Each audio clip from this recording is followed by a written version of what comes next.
Kembali di Anyu Sore, pemirsa, guru korban dugaan pengeroyokan sejumlah siswa di Kabupaten Tanjung Jabung Timur, Jambi menempuh jalur hukum. Mediasi yang dilakukan polisi bersama Dinas Pendidikan Provinsi Jambi menemui jalan buntu lantaran korban dua kali tidak menghadiri panggilan.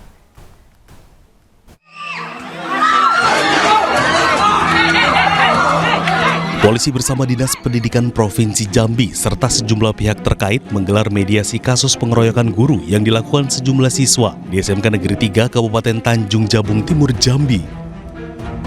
Mediasi yang digelar di ruang majelis guru ini menemui jalan buntu lantaran guru yang terlibat dalam insiden kembali tidak memenuhi undangan. Ini merupakan kali kedua yang bersangkutan mangkir dari proses klarifikasi. Intinya di sini kita melihat bahwa kejadian ini adalah keluarga, artinya guru dan murid yang tidak seharusnya terjadi. Tapi besar harapan kita ini bisa kita mediasi dan nanti hasil kedepannya sama-sama bisa berkegiatan lagi normal. Langkah yang sudah kita ambil, mediasinya sudah, semuanya kita turunkan ego kita. Mudah-mudahan kegiatan belajar mengajar di SMK Negeri 3 Tanjung Jabung Timur ini mulai hari ini, besok, dan seterusnya berjalan normal. Setelah sempat viral menjadi korban pengeroyokan oleh siswanya, Agus Saputra, guru SMK Negeri 3 Kabupaten Tanjung Jabung Timur, Jambi, melaporkan peristiwa tersebut ke Mapolda Jambi. Didampingi oleh kakaknya, pelapor menjalani pemeriksaan selama 4 jam. Pelapor juga mengklarifikasi terkait senjata tajam yang dibawanya untuk mengamankan diri dari serangan para siswa. Selain menderita sejumlah luka lebam, pelapor mengaku mengalami trauma berat. Dari Kabupaten Tanjung Jabung Timur, Jambi, Henry Rosta, iNews melaporkan. Dan untuk membahas lengkapnya, kami sudah terhubung dengan guru yang menjadi korban pengeroyokan sejumlah siswa, Agus Saputra. Selamat sore, Pak Agus. Apa kabar, Pak? Selamat sore. Pak Agus, pertama saya ingin mendengar cerita ini versi Anda. Sebenarnya apa yang terjadi saat itu? Terjadinya atas pengeroyokan itu dipicu hari Selasa kemarin. Saya menampar satu di antara murid yang sedang belajar di jam olahraga. Dia memanggil saya dengan tidak sopan dan tidak hormat, dan saya masuk dalam kelas tersebut. Dan akhirnya saya secara refleks dan spontan, saya tanya siapa yang memanggil saya itu. Kemudian dia dengan nada menantang dan sebagainya, saya, kata dia itu. Kemudian saya langsung menampar anak tersebut. Kemudian berlanjut sampai siang hari terjadilah mediasi, namun pilihan saya berikan kepada mereka. Saya meminta mereka untuk bikin petisi untuk saya, seandainya mereka tidak menginginkan lagi saya berada di sana dan tidak mau menerima saya sebagai guru bahasa Inggris.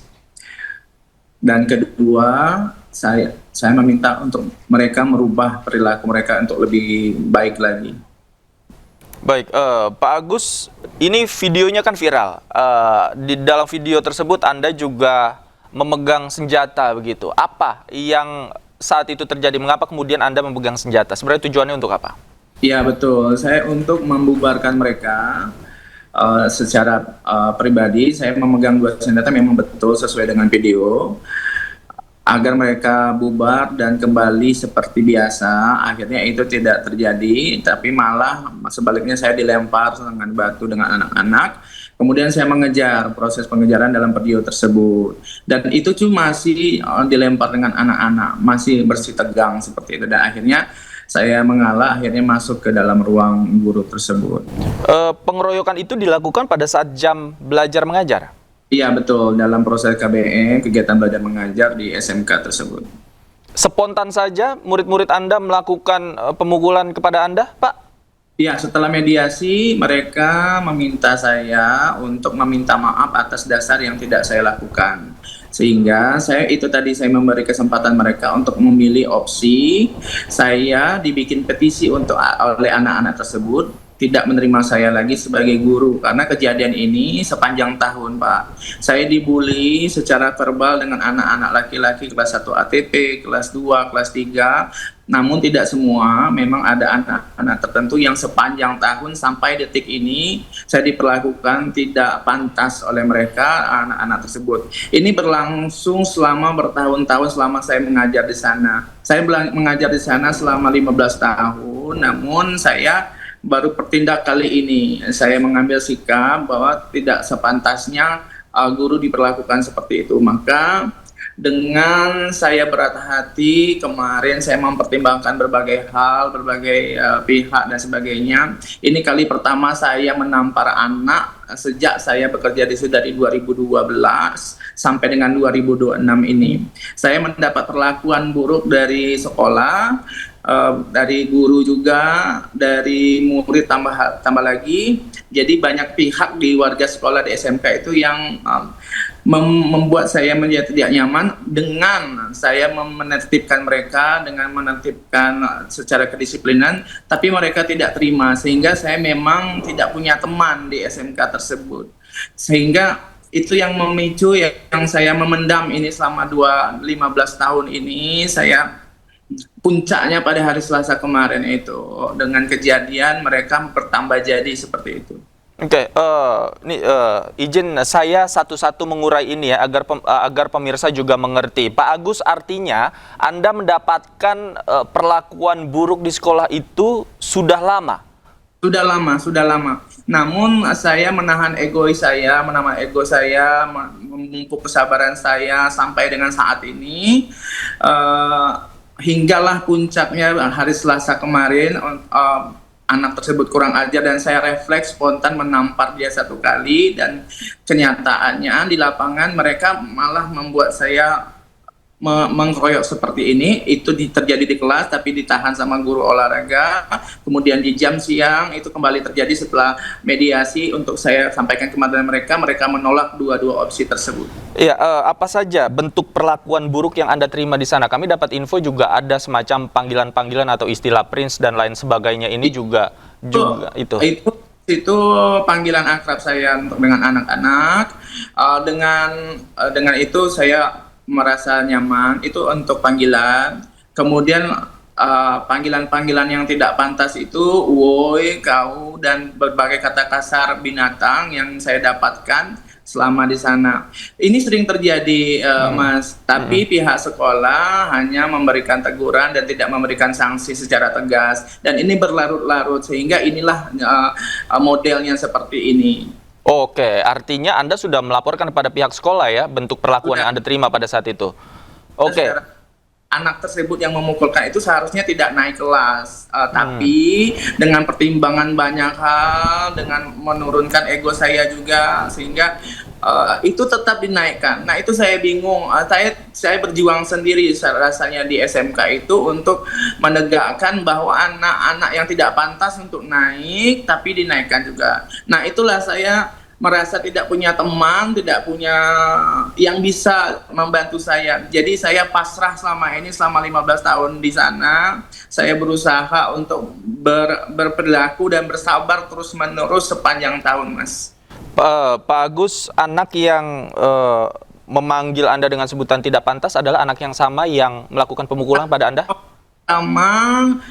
Sepanjang tahun ada teman-temannya lagi juga selalu mengajak saya berantem, selalu ngajak saya duel. Kemarin terakhir ada anak itu juga sudah didamaikan dengan kepala sekolah, tapi masih juga menyagil-nyagil saya dengan kata yang tidak pantas.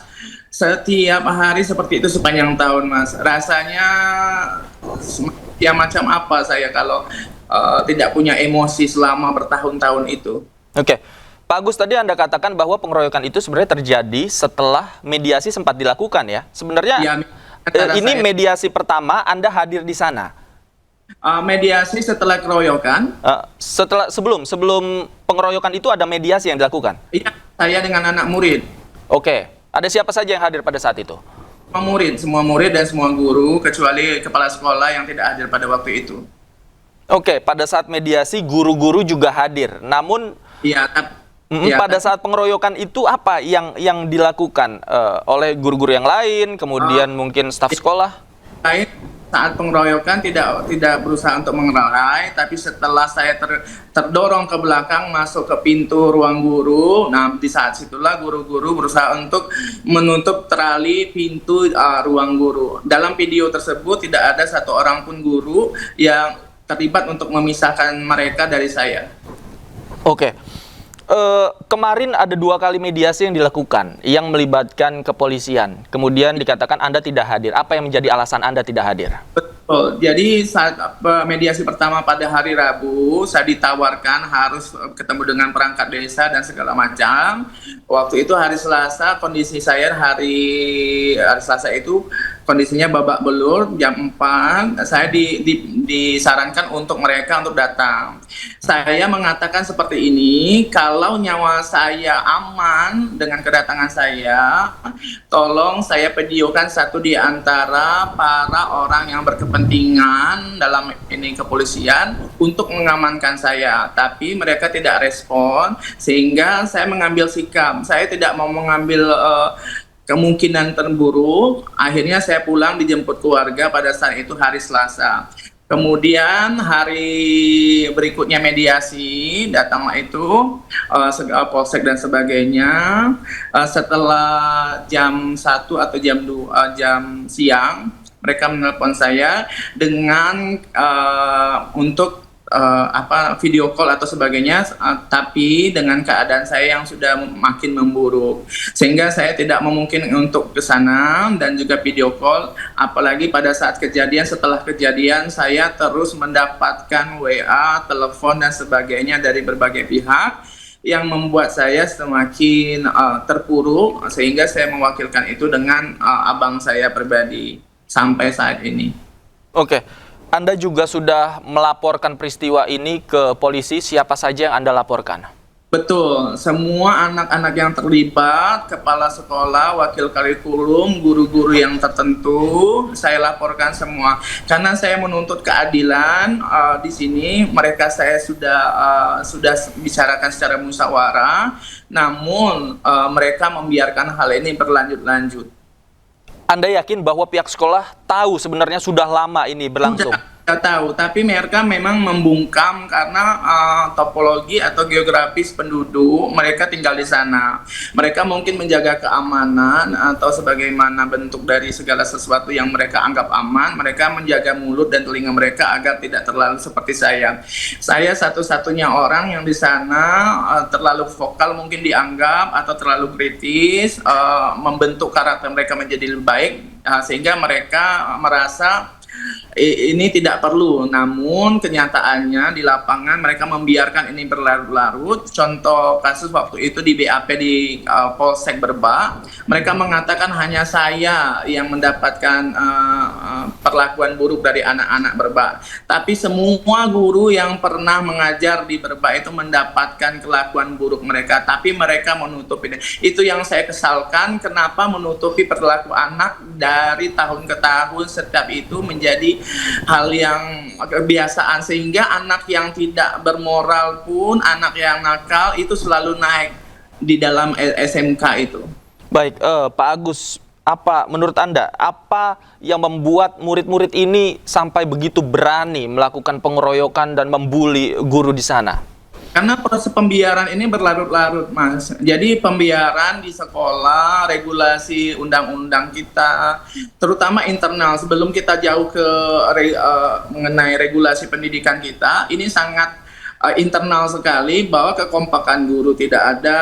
Saya dibiarkan di sana. Saya tidak dijadikan apapun, saya hanya guru biasa, dan saya seperti ini. Saya di rapat pun saya diabaikan.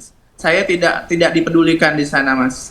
Oke, apakah saat ini Anda menerima sanksi juga dari pihak sekolah atau dinas pendidikan? Kalau beberapa sanksi secara administratif rasanya tidak ada dari pihak sekolah, tapi tadi pagi sebelum sholat Jumat saya sudah mediasi dengan orang dinas. Hari Rabu juga sudah mediasi BAP dengan orang dinas, meminta keterangan. Mereka tidak memberikan sanksi apapun karena sebagai korban dan lain sebagainya ada pertimbangan. Mungkin nanti setelah penyelidikan atau sebagaimana prosedurnya yang berlangsung, itu nanti tidak tahu pasti saya bagaimana. Oke, baik. Kita kawal terus nanti perkembangan kasus ini seperti apa. Pak Agus Saputra, terima kasih banyak atas waktunya sudah bergabung bersama kami di Anju Sore. Selamat sore, Pak. Sehat selalu.